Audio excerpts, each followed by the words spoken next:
मला एक प्रश्न पडला इथं आल्यावर, तो प्रश्न विचारतो. जिल्हा परिषदेला 50% महिलाला आरक्षित हो आहे. हो बरोबर आहे. सभागृहात एकही महिला दिसत नाही, काय नाही. कारण आहे? महिला नाहीच एक पण. काय कारण आहे? आता त्यांचं नियोजन. माजी जेडपी सदस्य असलेल्या त्या सुद्धा आलेल्या नाही. अध्यक्ष जे सदस्य होते मागचे महिला त्या सुद्धा नाही आहेत. त्यांच्यापैकी पण कोणी नाही. हे विशेष आहे. म्हणजे सक्षम झालेले नाही, महिला अजून पण सक्षम झालेले नाही. पुढारी सगळे पुढारीच येणार आहे सगळे इकडे. येतात ना सर, अजून टायमिंग एक पण नाही ना, सोडत संपली ना आता.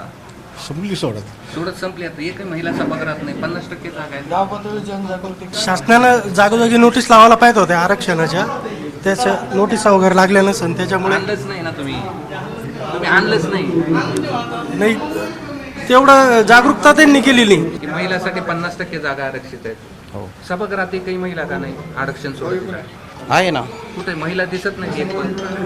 तो निर्णय कलेक्टरांचा आहे, त्यांच्यावर आपण भाष्य करणं हे योग्य नाही आहे. आपण कलेक्टर थोडीच निवडणूक लढणार आहे. कलेक्टर निवडणूक नाही लढणार, लेकिन प्रशासक शेवटी शासनाच्या विरोधात आपण नाही बोलू शकत. कारण सगळं पुरुष प्रधान आहे सगळं. काय माणसांनी जे काय करायचं बोलायचं, त्यांनी फक्त सहाय्य करायच्या. प्रशासनाचं पण जरूर नाही, हे पाहिजे ना. सोडतीला एकही महिला कसं काय नाही आली इथे का आतमध्ये? इथे महिला नाही आल्या, यायला पाहिजे होत्या. यायला पाहिजे होतं. आणलं नाही त्यांनी, पुरुषांनी आणलं नाही. पुरुष प्रशासन प्रशासनाची पण चुकी ना, यात प्रशासनाची पण चुकी आहे. प्रशासन तसं नियोजन करायला पाहिजे होतं. महिला पाहिजे होत्या. महिला खास करून त्यांनी निमंत्रित करायला पाहिजे होतं. छत्रपती संभाजीनगरच्या जिल्हाधिकारी कार्यालयामध्ये जिल्हा परिषद निवडणुकींची सोडत सुरू आहे. छत्रपती संभाजीनगर जिल्हा परिषदेअंतर्गत 63 जागा आहेत आणि यातल्या 50% जागा या महिलांसाठी आरक्षित आहेत. मात्र दुसरीकडे सभागृह निरखून पहा, कॅमेरामनने हे सगळं सभागृह निरखून दाखवावं. महिलांसाठी 50% आरक्षित जागा आहेत, मात्र सभागृहामध्ये एकही महिला तुम्हाला पाहायला भेटत नाहीत. खरं तर महिलांना सक्षम करावं, यासाठी राजकारणात याव्यात, यासाठी 50% आरक्षण दिलं आहे.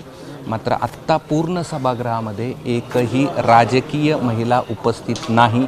त्यांचे सगळे इच्छुक निवडणूक लढणाऱ्या महिलांचे पती राज या सभागृहामध्ये आपल्याला पाहायला मिळत आहेत आणि त्यामुळे जिल्हा परिषदच्या ज्या आरक्षण सोडती आज या ठिकाणी होती आहे, त्या सभागृहामध्ये एकही महिला उपस्थित नाही. हे वास्तव आहे जिल्हा परिषदेच्या निवडणुकांसाठी सुरू असलेल्या आरक्षण सोडतीचं. कॅमेरामन धनंजय दारुंटेसह मी कृष्णा केंडे, ABP माझा, छत्रपती संभाजीनगर. ABP माझा, उघडा डोळे बघा नीट.